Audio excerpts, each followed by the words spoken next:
Bien, nous sommes mercredi 27 novembre 2013, il est 18h08. Lecture du premier livre de la Bible, la Genèse, en son chapitre 15. Après ces événements, la parole de l'Éternel fut adressée à Abraham dans une vision, et il dit : Abraham, ne crains point, je suis ton bouclier, et ta récompense sera très grande. Abraham répondit : Seigneur, Éternel, que me donneras-tu ? Je m'en vais sans enfant, et l'héritier de ma maison, c'est Éliézer de Damas. Et Abraham dit : Voici, tu ne m'as pas donné de postérité, et celui qui est né dans ma maison sera mon héritier. Alors la parole de l'Éternel lui fut adressée ainsi : Ce n'est pas lui qui sera ton héritier, mais c'est celui qui sortira de tes entrailles, qui sera ton héritier. Et après l'avoir conduit dehors, il dit : Regarde vers le ciel et compte les étoiles. Si tu peux les compter... Non, et compte les étoiles si tu peux les compter. Point. Et il lui dit : Telle sera ta postérité. Abraham eut confiance en l'Éternel, qui le lui imputa à justice. L'Éternel lui dit encore : Je suis l'Éternel, qui t'ai fait sortir d'Ur en Chaldée pour te donner en possession ce pays. Abraham répondit : Seigneur, Éternel, à quoi connaîtrai-je que je le posséderai ? Et l'Éternel lui dit : Prends une génisse de 3 ans, une chèvre de 3 ans, un bélier de 3 ans, une tourterelle et une jeune colombe. Abraham prit tous ces animaux, les coupa par le milieu, et mit chaque morceau l'un vis-à-vis de l'autre. Mais il ne partagea point les oiseaux. Les oiseaux de proie s'abattirent sur les cadavres, et Abraham les chassa. Au coucher du soleil, un profond sommeil tomba sur Abraham, et voici une frayeur et une grande obscurité vinrent l'assaillir. Et l'Éternel dit à Abraham : Sache que tes descendants seront étrangers dans un pays qui ne sera point à eux. Ils y seront asservis et on les opprimera pendant 400 ans. Mais je jugerai la nation à laquelle ils seront asservis et ils sortiront ensuite avec de grandes richesses. Toi, tu iras en paix vers tes pères. Tu seras enterré après une heureuse vieillesse. À la 4e génération, ils reviendront ici, car l'iniquité des Amoréens n'est pas encore à son comble. Quand le soleil fut couché, il y eut une obscurité profonde, et voici ce fut une fournaise fumante, et des flammes passèrent entre les animaux partagés. En ce jour-là, l'Éternel fit alliance avec Abraham et dit : Je donne ce pays à ta postérité, depuis le fleuve d'Égypte jusqu'au grand fleuve, au fleuve d'Euphrate. Le pays des Kéniens, des Kénisiens, des Cadmoniens, des Étiens, des Phéréziens, des Réphaïm, des Amoréens, des Cananéens, des Gigasiens et des Jébusiens. Alors, on avance encore. Chapitre 16. Sarah, femme d'Abraham, ne lui avait point donné d'enfant. Elle avait une servante égyptienne nommée Agar. Et Sarai dit à Abraham : Voici l'Éternel m'a rendu stérile. Viens, je te prie, vers ma servante. Peut-être aurai-je par elle des enfants. Abraham écouta la voix de Sarai. Alors Sarai, femme d'Abraham, prit Agar l'Égyptienne, sa servante, et la donna pour femme à Abraham son mari, après qu'Abraham eut habité 10 années dans le pays de Canaan. Il alla vers Agar, et elle devint enceinte. Quand elle se vit enceinte, elle regarda sa maîtresse avec mépris. Et Sarai dit à Abraham : L'outrage qui m'est fait retombe sur toi. J'ai mis ma servante dans ton sein, et quand elle a vu qu'elle était enceinte, elle m'a regardé avec mépris. Que l'Éternel soit juge entre moi et toi. Abraham répondit à Sarai : Voici, ta servante est en ton pouvoir. Agis à son égard comme tu le trouveras bon. Alors Sarai la maltraita, et Agar s'enfuit loin d'elle. L'ange de l'Éternel la trouva près d'une source d'eau dans le désert, près de la source qui est sur le chemin de Chour. Il dit : Agar, servante de Sarai, d'où viens-tu et où vas-tu ? Elle répondit : Je fuis loin de Sarai, ma maîtresse. L'ange de l'Éternel lui dit : Retourne vers ta maîtresse et humilie-toi sous sa main. L'ange de l'Éternel lui dit : Je multiplierai ta postérité et elle sera si nombreuse qu'on ne pourra la compter. L'ange de l'Éternel lui dit : Voici, tu es enceinte et tu enfanteras un fils à qui tu donneras le nom d'Ismaël, car l'Éternel t'a entendu dans ton affliction. Il sera comme un âne sauvage, sa main sera contre tous, et la main de tous sera contre lui. Et il habitera en face de tous ses frères. Elle appela Atta El Roy, le nom de l'Éternel qui lui avait parlé. Car elle dit, ai-je rien vu ici après qu'il m'a vu?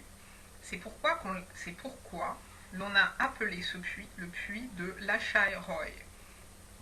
Il est entre Kadès et Bahed. Agar enfanta un fils à Abraham, et Abraham donna le nom d'Ismaël au fils qu'Agar lui enfanta. Abraham était âgé de 86 ans lorsqu'Agar engendra Ismaël à Abraham. Chapitre 17. Lorsqu'Abraham fut âgé de 99 ans, l'Éternel apparut à Abraham et lui dit, je suis le Dieu Tout-Puissant, marche devant ma face et sois intègre. J'établirai mon alliance entre moi et toi, et je te multiplierai à l'infini. Abraham tomba sur sa face, et Dieu lui parla en disant, voici mon alliance que je fais avec toi. Tu deviendras père d'une multitude de nations. On ne t'appellera pas Abraham, mais ton nom sera Abraham, car je te rends père d'une multitude de nations.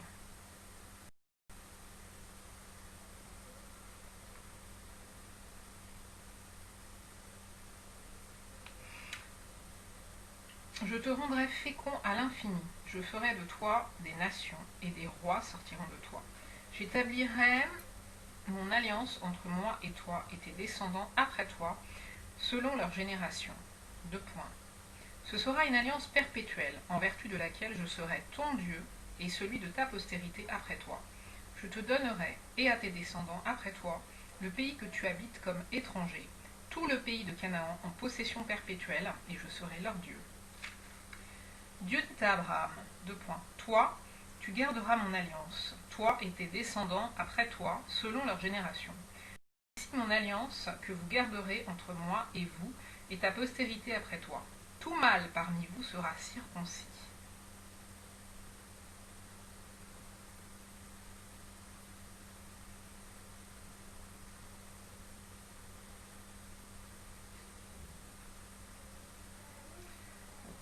Vous vous circoncirez et ce sera un signe d'alliance entre moi et vous. À l'âge de 8 jours, tout mâle parmi vous sera circoncis.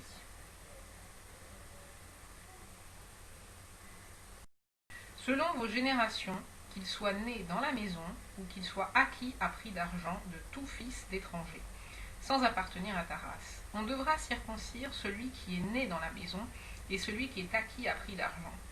Et mon alliance sera dans votre chair, une alliance perpétuelle.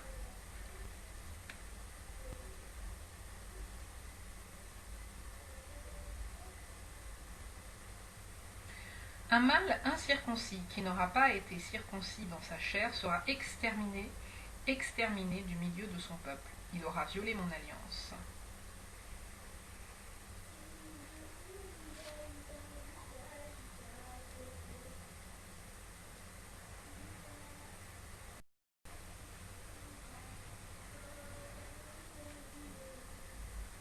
Dieu dit à Abraham, tu ne donneras plus à Sarai ta femme le nom de Sarai, mais son nom sera Sarah. Je la bénirai et je te donnerai d'elle un fils. Je la bénirai et elle deviendra des nations. Des rois de peuples sortiront d'elle. Abraham tomba sur sa face. Il rit et dit en son cœur, naîtrait-il un fils à un homme de 100 ans? Et Sarah, âgée de 90 ans, enfanterait-elle? Et Abraham dit à Dieu, ô qu'Ismaël vive devant ta face. Dieu dit, certainement Sarah, ta femme, t'enfantera un fils, et tu l'appelleras du nom d'Isaac. Je ferai mon alliance avec lui comme une alliance perpétuelle pour sa postérité après lui. À l'égard d'Ismaël, je t'ai exaucé. Voici, je le bénirai, je le rendrai fécond, et je le multiplierai à l'infini. Il engendrera 12 princes.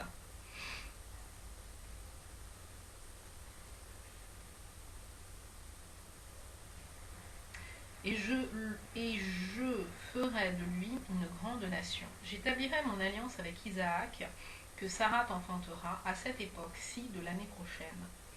Lorsqu'il eut achevé de lui parler, Dieu s'éleva au-dessus d'Abraham.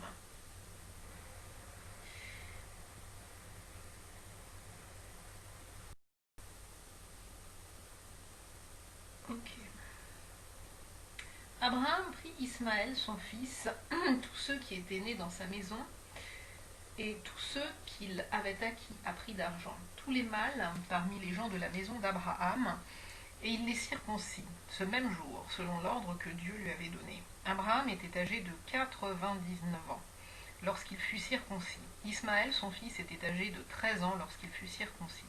Ce même jour, Abraham fut circoncis, ainsi qu'Ismaël, son fils.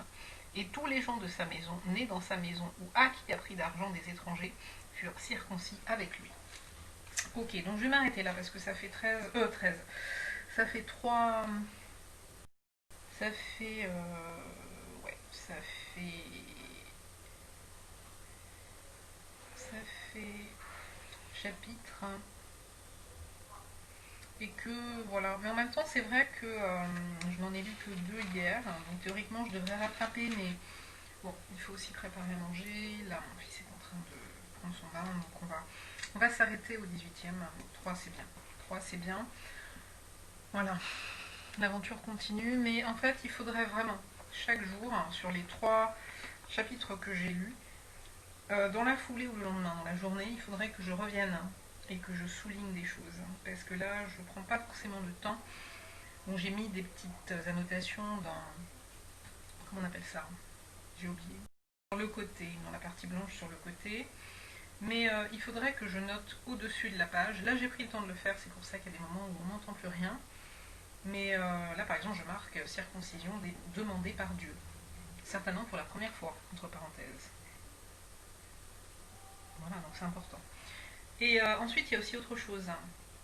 Il y a aussi autre chose que j'ai noté. Ouais, donc voilà. Il est question de à la 4e génération. Donc là, on doit savoir ce qu'est une génération. Il faut vérifier l'histoire, ce que raconte effectivement la parole. Et quand il est question de 4e génération, on doit retrouver plus tard combien d'années ce sont. Et du coup, quand effectivement le pasteur Lucas nous dit ici et maintenant qu'il reste 2 générations, je pense qu'il s'agit effectivement d'une génération comme l'entendait Dieu à l'époque. Bon, à moins qu'il y ait eu aussi un changement. Mais bon, bref, allez, à bientôt.